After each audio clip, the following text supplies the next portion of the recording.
ഓയിലൊന്നും ഒഴിക്കാതെ ഒരു നാടൻ ചിക്കൻ കറിയുടെ റെസിപ്പി നോക്കിയാലോ? ഏകദേശം 800 ഗ്രാം വരുന്ന ചിക്കനാണ്. അതിനകത്തേക്ക് നമുക്ക് ആദ്യം ഉപ്പിട്ട് കൊടുക്കാം. പിന്നെ മുളക് പൊടി ഒരു 3 സ്പൂൺ ഇട്ട് കൊടുക്കാം.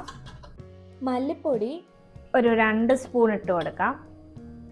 പിന്നെ കുറച്ച് മഞ്ഞൾ, ഗരം മസാല ഒരു ടീസ്പൂൺ. എല്ലാം ഇട്ടതിന് ശേഷം നമുക്ക് നല്ലപോലെ മിക്സ് ചെയ്യാം. മസാലയൊക്കെ പുരട്ടിയിട്ടാട്ടോ ഈ ചിക്കൻ കറി ഞാൻ ഉണ്ടാക്കുന്നത്. അതിനകത്തേക്ക് നമുക്ക് അരിഞ്ഞു വെച്ച സവോള, പിന്നെ തക്കാളി, ഇഞ്ചി വെളുത്തുള്ളി പേസ്റ്റ്, ഇനി കറിവേപ്പില. കറിവേപ്പില ഇത്രയും കൂടെ വേണമെങ്കിൽ ചേർക്കാം. എന്നിട്ട് നല്ലപോലെ മിക്സ് ചെയ്തെടുക്കാം.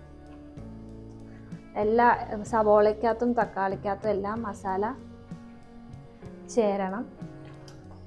ഏകദേശം 2 സവോളയും 2 തക്കാളിയും, വലിയ സവോള ആട്ടോ എടുത്തേക്കുന്നത്. തക്കാളി ഒരു ഇടത്തരം തക്കാളി ആട്ടോ എടുത്തേക്കുന്നത്. ഉപ്പിച്ചിരിയും കൂടെ ഇടാണേ. നിങ്ങൾക്ക് ഇഷ്ടമുള്ള സ്പൈസിനെസ് അനുസരിച്ച് മുളക് പൊടിയൊക്കെ ഇടാട്ടോ. എൻ്റെ അളവ് നോക്കി ഇടണ്ട. പ്രോസസ്സ് മാത്രം നോക്കി ഫോളോ ചെയ്താൽ മതി. നിങ്ങൾക്ക് ഇഷ്ടമുള്ള കണക്ക് സവോള കൂടുതൽ വേണമെങ്കിൽ സവോള കൂടുതലിടാം, തക്കാളി കൂടുതൽ വേണമെങ്കിൽ തക്കാളി കൂടുതലിടാം, എരിവ് കൂടുതലുള്ളവർക്ക് എരിവ് കൂടുതലിടാം. ഓക്കെ, എന്നിട്ട് നമുക്ക് ഒരു പാൻ എടുക്കാം. നമുക്ക് പാൻ വെക്കുന്നത് അതിനകത്തേക്ക് നമ്മൾ മാഗ്നേറ്റ് ചെയ്ത് വെച്ച ചിക്കൻ ആഡ് ചെയ്ത് കൊടുക്കാം. ഓയിൽ ഒഴിക്കണ്ട കേട്ടോ, കാര്യം അടി പിടിക്കത്തില്ല. കാര്യം എല്ലാ മസാലയും സവോളയും എല്ലാം ഇടുന്ന കാരണം, ചിക്കനകത്തു നിന്നൊക്കെ വെള്ളം ഇറങ്ങുന്ന കാരണം അടി പിടിക്കത്തില്ല. ഞാൻ കാസ്റ്റർ അയണിൻ്റെ പാനാണ് യൂസ് ചെയ്യുന്നത്. എന്നിട്ടൊന്ന് അടച്ചിട്ട് വേവിക്കാം. നമുക്ക്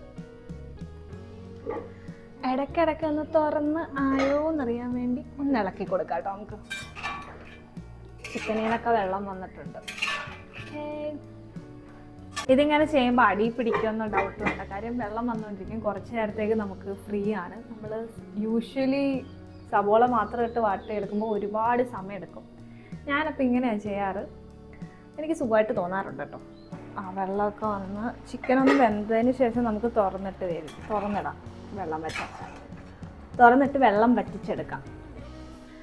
ചിക്കനകത്ത് വെള്ളം ജസ്റ്റ് ഒന്ന് കുറഞ്ഞു. നല്ലപോലെ റോസ്റ്റ് ചെയ്തെടുത്തു കഴിഞ്ഞാൽ നിങ്ങൾക്ക് ചിക്കൻ റോസ്റ്റ് ആയിട്ട് എടുക്കാം. അപ്പോൾ വേണമെങ്കിൽ നിങ്ങൾക്ക് വെളിച്ചെണ്ണ ഒഴിച്ചു കൊടുക്കാം ആ സമയത്ത്. അപ്പോൾ ജസ്റ്റ് ഒന്ന് വറ്റിയ സമയത്ത് ഞാൻ 2ാം പാൽ ആഡ് ചെയ്ത് കൊടുക്കുകയാണ്. തേങ്ങാപ്പാലാണ്. നമുക്കൊന്ന് മിക്സ് ചെയ്യാം. 2ാം പാൽ ഒഴിച്ച് ജസ്റ്റ് തിള വന്നതിന് ശേഷം ഞാൻ 1ാം പാൽ ഒഴിച്ചു കൊടുക്കും. 1ാം പാൽ ഒഴിച്ച് കഴിഞ്ഞാൽ പിന്നെ തിളയ്ക്കാൻ നിൽക്കണ്ട. ജസ്റ്റ് ഒന്ന് മിക്സ് ചെയ്ത് കൊടുക്കുക. ജസ്റ്റ് ഒന്ന് ചൂടായാൽ മതി. കുറച്ച് കറി ലീവ്സും കൂടെ ആഡ് ചെയ്യാം. ഇനി ഓയിൽ ഒഴിക്കാതെ കഴിക്കാൻ ബുദ്ധിമുട്ടുള്ള ആൾക്കാർക്ക് വേണമെങ്കിൽ ഈ സമയത്ത് കുറച്ച് വെളിച്ചെണ്ണ ചേർത്ത് കൊടുക്കാം കേട്ടോ. ടേസ്റ്റ് ചെയ്ത് നോക്കട്ടെ. കൊള്ളാം. നിങ്ങൾക്ക് ഇഷ്ടമുള്ള സാധനത്തിൻ്റെ കൂടെ കഴിക്കാം. ഞാൻ ഉണ്ടാക്കിയേക്കുന്നത് പിടിയാട്ടോ. ഇതാണ് റാഗി പിടിയാണ് ഉണ്ടാക്കി വെക്കുന്നത് ചിക്കൻ കറിയുടെ കൂടെ കഴിക്കാനായിട്ട്. അപ്പം ശരി, ബൈ.